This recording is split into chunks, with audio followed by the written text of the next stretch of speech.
Olá, amigos. Imagine que você está numa fase muito boa da sua vida, trabalhando muito, fazendo planos, e de repente você descobre que os seus dias estão se acabando. Você ficaria desesperado com isso? Certa vez, enquanto anunciava o Evangelho na região de Éfeso, o apóstolo Paulo foi avisado pelo Espírito Santo de Deus de que aquela seria a sua última missão por ali.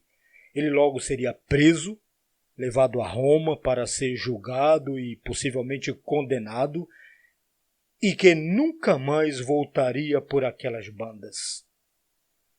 Imediatamente ele mandou que reunissem todos os irmãos da região para se despedir deles. Triste, não? Mas não pense que o apóstolo estava preocupado consigo mesmo, com a própria segurança, com a condenação que estava a caminho ou com todas as aflições que ele enfrentaria dali em diante. Não, ele estava preparado para isso e até se sentia muito orgulhoso por merecer a perseguição por amor do Evangelho. Dias depois, inclusive, ele diria para o seu aluno Timóteo: eu já estou sendo dado por aspersão em sacrifício e o tempo da minha partida já está próximo. Isso está em 2 Timóteo capítulo 4, versículo 6. Então isso ele tirava de letra, mas não significa que ele estivesse feliz. Havia de fato uma coisa que muito o incomodava e o deixava arrasado. A questão é que numa visão profética, o apóstolo viu o que aconteceria com a igreja nos séculos seguintes, como ela seria minada, invadida, contaminada, adulterada por falsos mestres e por suas doutrinas heréticas, e isso consumia o homem de Deus. Ele viu o que aconteceria com a igreja e essa visão era dantesca. Lucas, o escrivão, deixou registrado essa tristeza do apóstolo expressada naquela reunião de despedida com os irmãos. Está em Atos dos Apóstolos, capítulo 20, o versículo 29, porque eu sei isto, irmãos, que depois da minha partida entrarão no meio de vós lobos cruéis, que não pouparão o rebanho.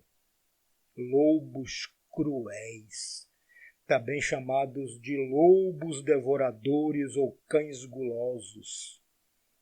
Era isso que eu entristecia, a decadência da igreja. Assim profetizou o homem de Deus, e assim foi, e assim é.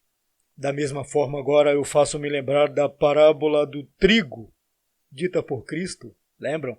Quando os trabalhadores chegaram preocupados ao ver aquela plantação estranha crescendo no meio do trigo e falaram: Senhor, tu plantastes aqui a boa semente? Não foi?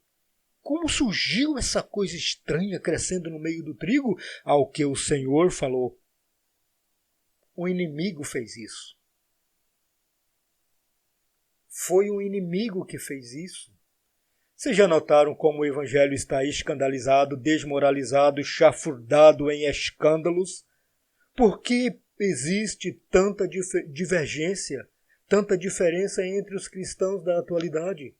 Todos nós tiramos da Bíblia Sagrada as nossas orientações para a nossa conduta, para a prática da nossa fé. E por que somos tão diferentes? Supostamente somos todos irmãos, membros da mesma família de Cristo, lavados e redimidos pelo mesmo sangue do nosso Salvador, mas isso é só supostamente.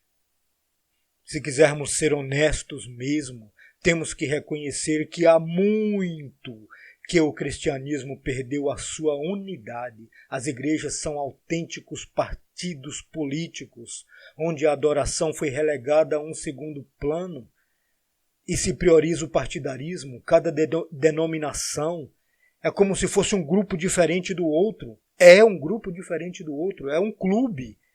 É um clube onde cada um tenta ser melhor que o outro e se destacar mais que o outro grupo que se reúne no quarteirão da frente. Lemos a mesma Bíblia ou lemos livros diferentes?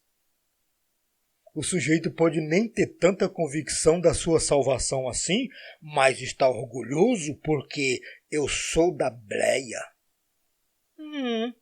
Você é da Bleia? Grande coisa.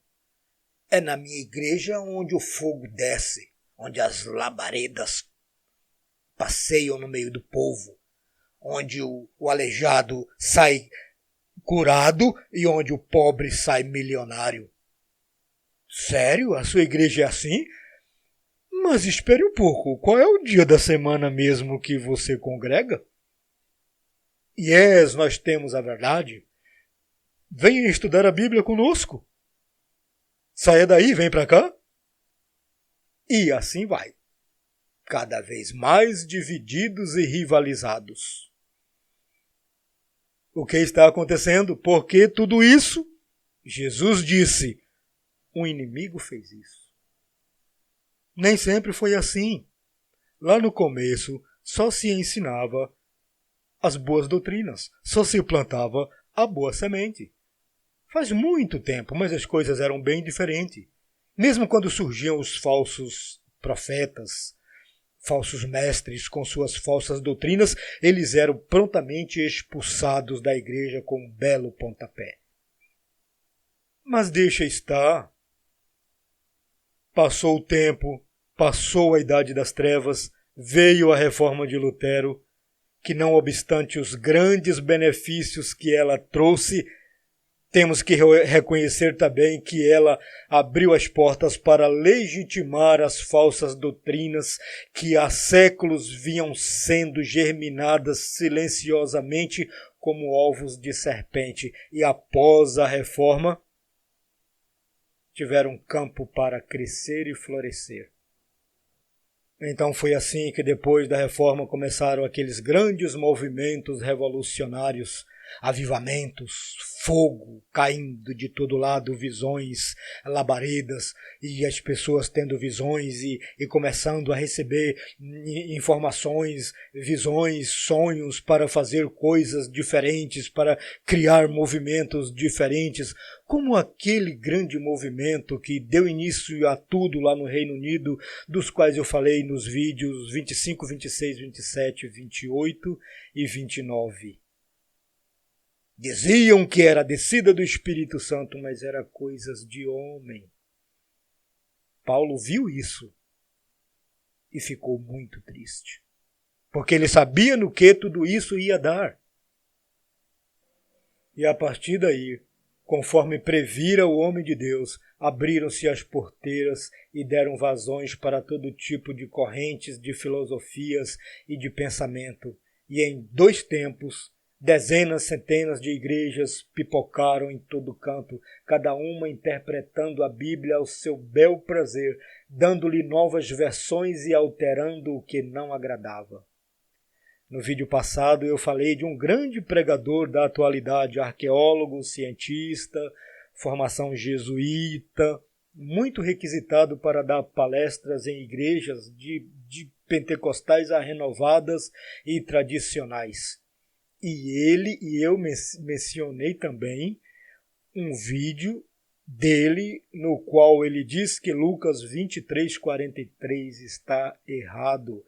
Não é, em verdade te digo que hoje mesmo estarás comigo no paraíso. Não, ali temos que entender assim, em verdade te digo hoje, estarás comigo no paraíso. Ele, assim como tantos outros grandes pregadores da atualidade, eles são adeptos de uma corrente teológica que prega o sono da alma. Morreu, está morto, inclusive o espírito. Dormindo, não importa se é justo, se é injusto, se é salvo ou perdido. Morreu, ninguém tem consciência de nada. Estão todos mortos até que Cristo volte para fazer a ressurreição dos justos, e os ímpios continuam apagados até lá no final, quando serão acordados para receber a sentença e depois todos queimados de novo. É isso que pregam. Então, para fundamentar essas teorias, é preciso fazer algumas alterações na Bíblia. Bom, mas me diz uma coisa. Se a Bíblia diz que quando Cristo voltar nas nuvens, todo olho o verá, até aqueles que o traspassaram, como a gente equaciona isso? Como é que Caifás, Ceifás, Pilatos, os soldados romanos, Judas Iscariotes, toda aquela galera que matou o Salvador vão contemplar Cristo voltando nas nuvens? Se estarão todos mortos, inclusive o Espírito? É o seguinte, eles serão ressuscitados um pouco antes de Cristo voltar, só para contemplar o Salvador e depois morrem de novo. É sério isso? Meu, é sério isso? É sério. Entende o choro do profeta? Do apóstolo, do homem de Deus? Lá no ano 60? Chegamos a esse ponto. E depois, lá mais no final, bem no final, depois do milênio, quando aquele povo todo se reunir para brigar, fala que vai ter um povo ali que vai se reunir para brigar contra o Salvador e vai descer fogo e vai consumir tudo.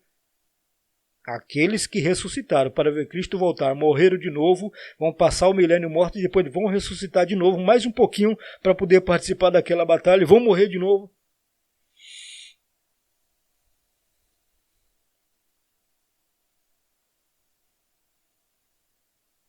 Meu irmão, você pode ser da igreja que você quiser. Ser da igreja é ótimo, tá ótimo. Problema nenhum. Não venho falar de igreja. Mas se você quiser conhecer a Bíblia, estude a Bíblia sozinho. Porque Cristo te capacita. E quem tiver falta de sabedoria, peça a Deus que a todos dá. E é o Espírito Santo que trabalha diretamente com você. Cuidado com os mestres. A ninguém chameis mestre, pois um só é o vosso mestre. Palavras de Jesus. Só o reconhecemos a Ele, Cristo Jesus, nosso Salvador, como nosso mestre. E Ele nos ensina. Acredite. Confie. Ele te habilita, o Espírito Santo te habilita para conhecer e entender as Sagradas Escrituras. Cuidado com os mestres. Que o Senhor Jesus Cristo nos dê inteligência, sabedoria, compreensão da sua palavra e abra a nossa mente para que entendamos tudo. Fique na paz de Cristo e até semana que vem.